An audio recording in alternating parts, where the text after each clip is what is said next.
안녕하세요. 세상을 이롭게 하는 일에 관심 많은 승무원쌤 김용숙입니다. 신사와 아가씨 39화, 50회가 마지막이라 그러니까 거의 이제 드라마가 종반부입니다.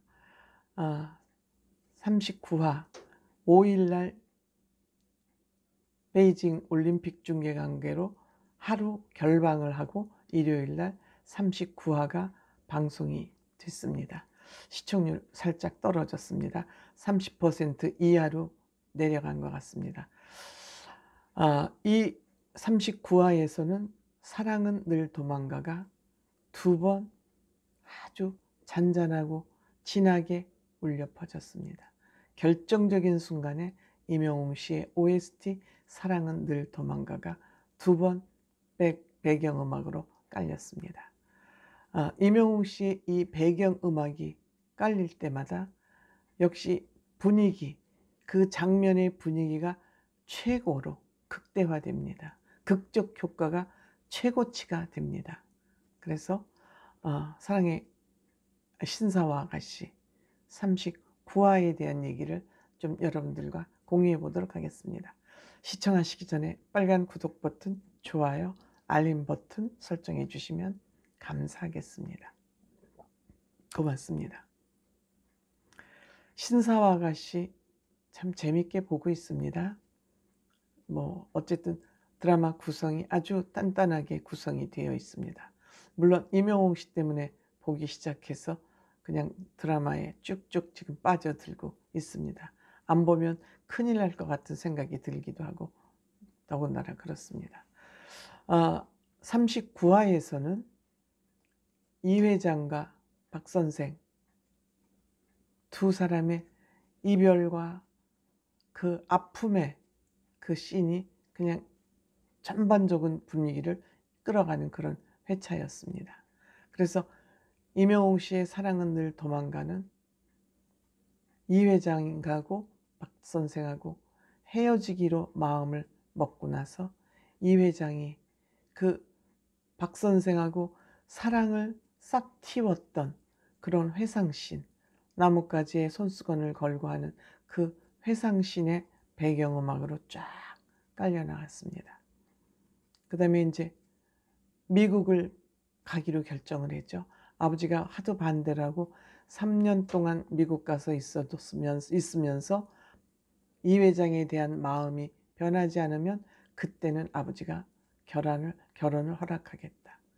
아버지가 3년이면 마음이 변할 거라고 기대를 하고 미국을 가는 걸 허락을 했죠. 그 친엄마랑 같이 미국을 가는 것이죠. 그런데 그 3년 동안 날 기다려달라는 그런 가슴이 찢어지는 사람, 두 사람의 그 잠시 이별이 될지 영원한 이별이 될지는 모르지만 그 찢어지는 그 순간에 그 두 사람의 그 감정을 극대화하는 극적 효과를 최대치로 끌어올리는 거기에 임영웅 씨의 사랑은 늘 도망가가 쭉 또 백뮤직으로 깔립니다. 저는 사실 불행하게도 그러한 사랑을 못 해봤습니다. 그냥 연애도 한 번도 해본 적이 없고 중매 해가지고 그냥 결혼을 했기 때문에 모릅니다. 저는 그런 감정을 잘 이해할 수 없습니다. 다만 제가 연애를 안 했던 것은 나는 저 사람이 좋은데 그 사람이 날 싫다 그러면 어떡해 하는 큰 걱정 때문에 그렇게 아플 바에는 아예 연애 안 하는 게 낫겠다고 탁 아예 마음에서 쳐버렸기 때문에 저는 연애를 못 해보고 중매 결혼을 했습니다. 그게 제일 지금 생각해보면 아쉬운 부분이긴 합니다. 그 사람들의 마음을 이해하는데 제가 조금 그 이해도가 떨어지는 부분은 아마 사랑의 아픔을 겪어보지 못한 때문 아닌가 하는 이런 좀 생각을 해봅니다. 물론 제 얘기를 해서 죄송합니다만. 그런데 제가 지현우 씨의 그동안 좀 연기에 대한 살짝 아쉬운 부분이 있었습니다. 이 회장에 대한. 그런데 39회차에서는 저렇게 사랑의 아픔이 큰 거구나 하고 제가 공감을 할 수 있는 그 정도의 연기를 해냈습니다. 지현우 씨가 아주 오래간만에 정말 자기가 직접 이별한 듯한 그러한 흡입력 있는 연기를 해냈어요. 아마 본인이 경험이 있었거나 하지 않고는 나올 수 없는 그런 최고, 그러니까 저도 이해가 가는 그런 연기를 해내서 지현우 씨 39회차 연기 중에서 최고의 연기가 나왔다. 저는 이렇게 생각이 됩니다. 물론 이 신사와가시 이변회차를 통해서도 사랑이냐 부모님이냐를 선택해야 하는 이 기로에 있어서 그래도 박 선생은 착한 딸이기 때문에 아버지의 말을 안 들을 수 없다 그러고 사랑을 포기하려고 그러지만 그게 역시 안 되겠다. 아버지 안 되겠다 하고 다시 또 번복을 하죠. 그러면서 저는 왜 이렇게 남녀 간의 사랑은 어떤 것으로도 막지 못할까? 그 생각을 또 해봤습니다. 뭐 부모, 형제 사이를 그 뛰어넘는 남녀 간의 사랑은 무엇일까? 그러니까 부모님의 사랑도 아버지하고 부모의 또 간의 사랑도 있고 자녀들이 있다면 형제 간의 사랑을 다 놀아서 이렇게 분산해서 사랑이 가지만 두 사람만의 사랑은 오로지 유일한 사랑인 거죠. only you. 그러니까 이 사랑의 강도가 부모님이 자식에게 주는 사랑, 부부간의 사랑, 뭐 이런 거 생활 속에 있는 사랑과는 비교가 안 되는 것이죠. 특히 아버지가 딸을 이렇게 아끼는 마음은, 또 엄마가 아들을 아끼는 마음은, 이게 끌림, 이성 간의 끌림, 그게 뭐 이성 남녀 간에만 있는 게 아니라 이건 어쩔 수 없이 남녀 여성에 끌리는 우주의 섭리 아닌가 생각이 됩니다. 다른 이성끼리, 다른 끼리, 남자와 여자 완전히 다른 성끼리의 끌림은 이건 우주의 섭니다. 우주의 섭니다. 엄마가 아들 더 좋아하고 아빠가 딸 더 좋아하는 것, 이거는 우주의 섭니다. 그래서 결국 이 회장도 딸이 있으니까 아버지가 이렇게 딸의 앞날을 위해서 걱정하면 놔줄 수 없다. 나도 딸 가진 부부니까.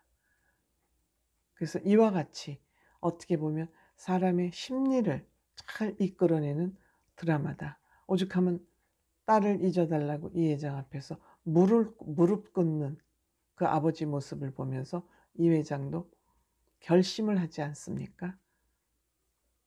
그리고 딸을 버린 엄마, 딸에 대해서 참견할, 간섭할 자격이 있냐? 저는 그 장면을 보면서 엄마이기 때문에 자격은 있을지라도 큰 소리 칠 자격은 없다 이렇게 생각합니다. 자기가 키우지도 않았으면서 왜 딸을 저렇게 키웠냐고 따져 물을 자격이 있냐? 저는 그 엄마에게 자격 없다고 생각합니다. 딸을 생각하는 자격은 있지만, 권리는 있지만 남편에게 따져 물을 자격은 없다. 다 키워놨는데 이제 와서 무슨 자격으로? 저는 그거에는 공감하지 못합니다. 낳기만 하면 부모가 아닙니다. 오히려 키운 부모가 더 부모로서 저는 자격이 있다 이렇게 생각이 됩니다. 그리고 뭐 또 이 드라마 시청률이 좋은데도 뭐하러 그렇게 또 머리끄덩이 잡는 그 씬은 연출을 해가지고 그 머리끄댕이 잡는 그 씬도 어설프게 잡으려면 확 잡아서 정말 머리가 그냥 사자머리가 되도록 잡는 씬을 하든지 뒷머리만 간신히 잡으면서 그런 연출은 어설프게 왜 했는지 뭐 그런 건 좀 이해가 안 갑니다만, 연출이 어설프다 이런 생각이 듭니다만, 다음 주에는 김지영이라는 사람이 박 선생의 엄마라는 것이 밝혀졌기 때문에, 흥신소 조사에 의해서 밝혀졌기 때문에 다음 회차에 40회차에서는 굉장히 재미있는 장면이 전개되지 않을까 이런 생각해 봅니다. 기대됩니다. 감사합니다.